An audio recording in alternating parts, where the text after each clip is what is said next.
So thank you for staying with me, Mr. Segun. So let's talk about the young lady who just lost her life, albeit very painfully, by a gunshot wound from a police officer recently in Abuja, which was quite an ugly incident.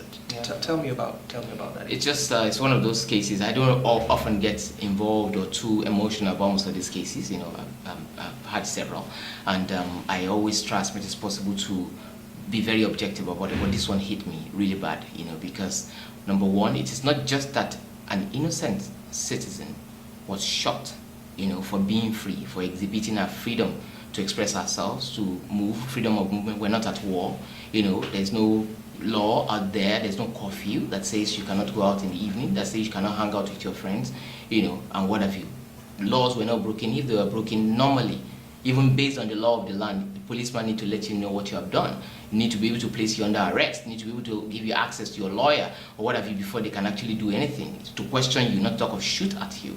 You know, these are people, a lady who worked late in the evening and then decided to join our friends because the next day they are supposed to pass out from, you know, their NYC or their POP and what have you, and then they are coming out, you know, in a convertible vehicle, and they were going, and then of course the DPO also said that the men were wearing camouflage because of one reason or the other, so people could not really see if people were there. It wasn't that they were flagged down or what have you, you know. So they drove past the after Seri Plaza, drove past the checkpoint, and the next thing they heard was they were shooting at them, and then before they knew it, the bullet has ripped through the midrib of a young girl, and then she started bleeding.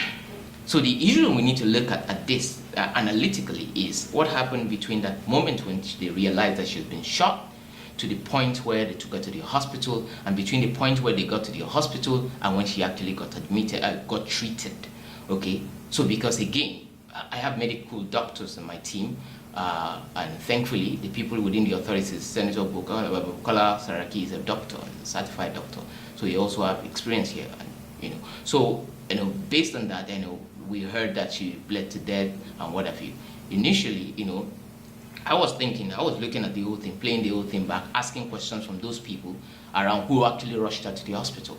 Before she was rushed to the hospital, you know, there were attempts to actually plant evidence within the car, so that, you know, of course, based on the cases I've treated, I know that once police takes life or they are caught in a corner, they must plant evidence. I've seen a lot of people who have been accused of holding tramadol when they don't even know the difference between tramadol and peppermint. Okay, I've seen people being accused of armed robbery, and they shoot you, they put a gun by your side, or they even say themselves, I'll shoot you now, put a gun by your side, nothing will happen.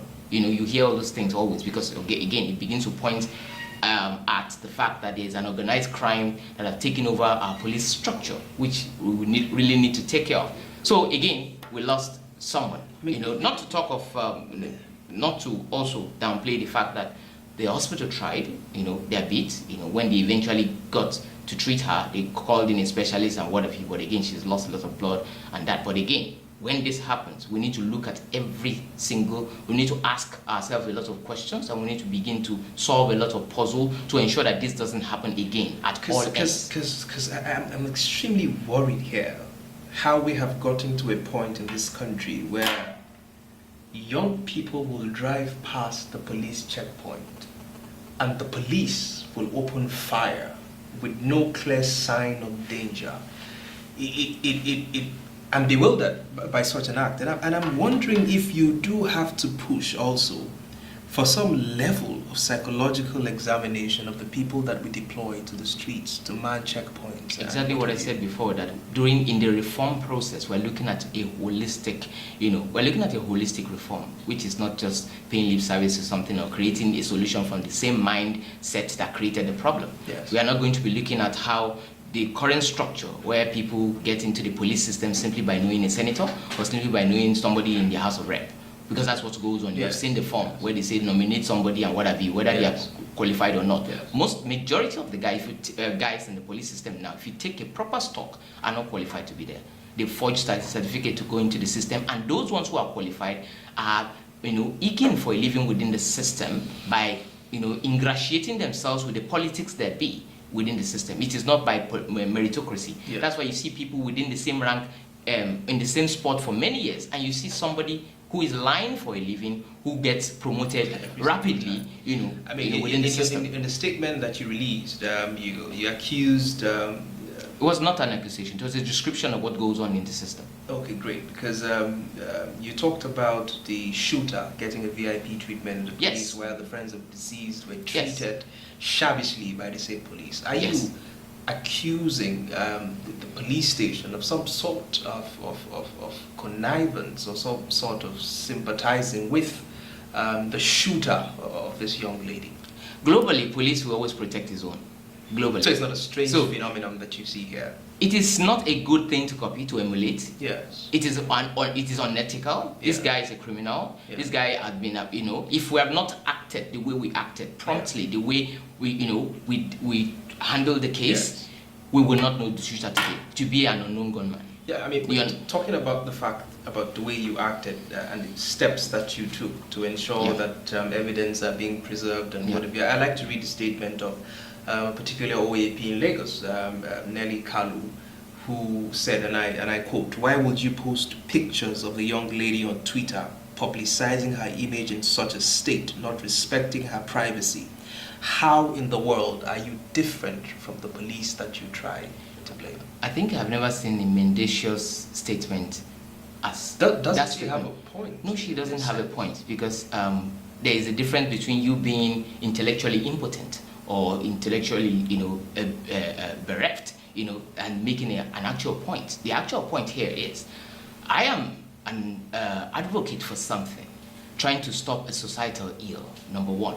Number two, my firm, my organization, we are representing the family legally on this matter.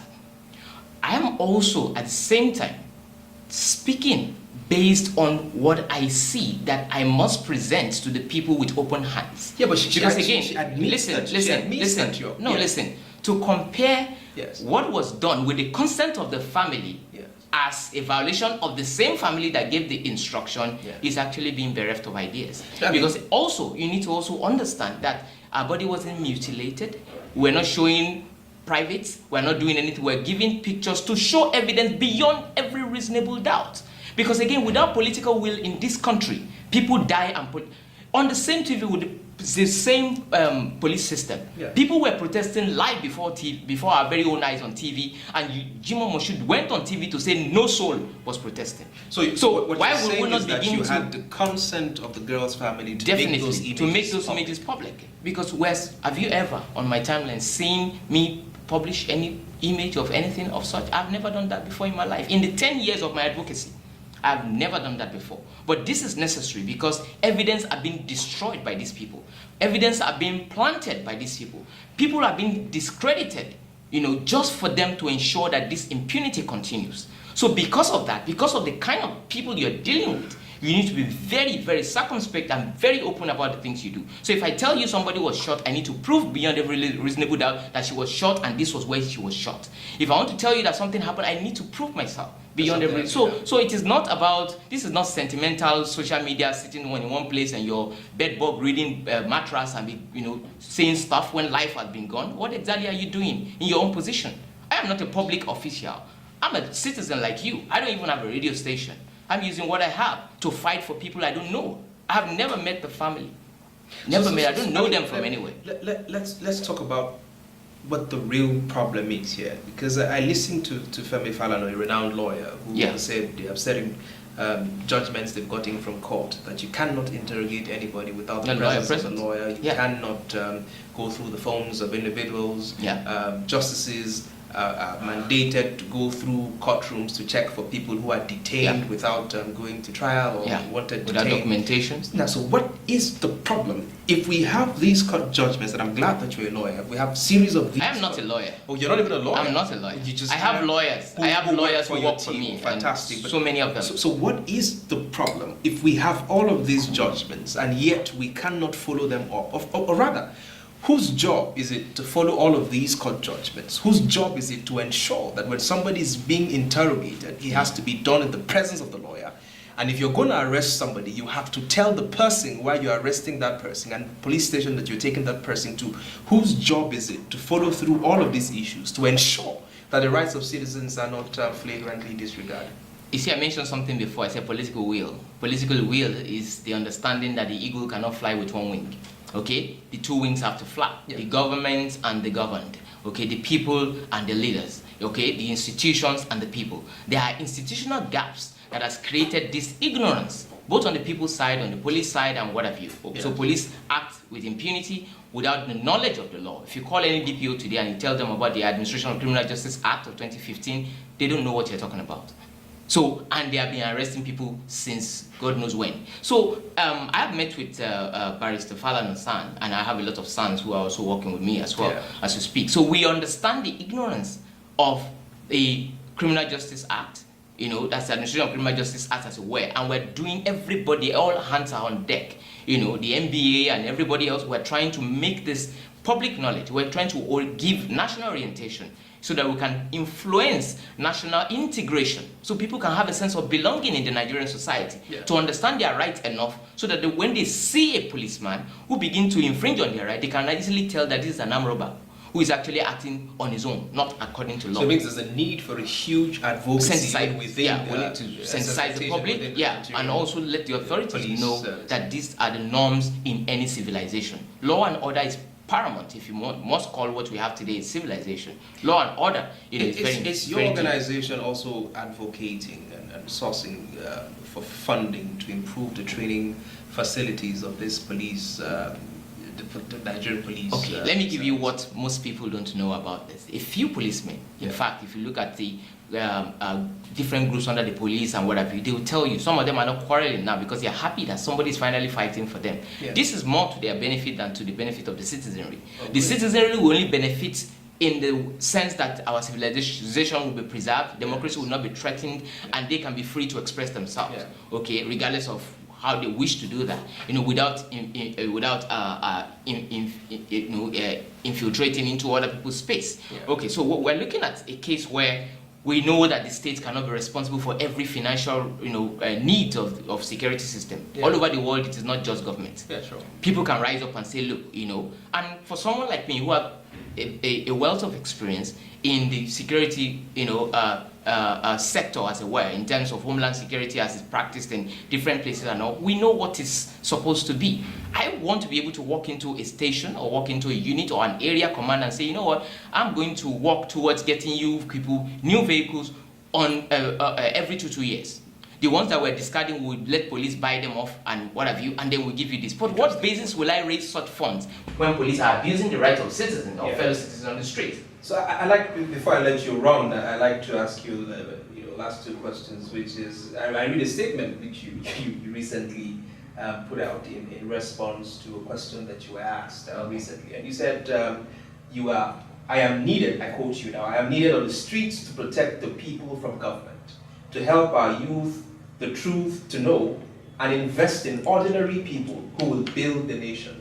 There is no magic in public offices. You were responding to a statement urging you to run for public office. So I ask you the last from the government. You sound as though the government is really after it's vindictive mix against. Not really. Every government has the push or the seducement, if there's any such word, to be tyrannical. Okay, which is why people always expect that former military dictators are best positioned or pitched when we are talking about having candidates for presidential position, because they see it as a rulership, instead of a leadership, and leadership, is not something that you only express, through the ballot. Okay, so what I'm saying, I actually mean the government ought to invest in the people, who in turn express themselves, thrive, and then build the nation. So the last question before I let you go, I'm not running for anything. I'm not doing this. It's not about public offices.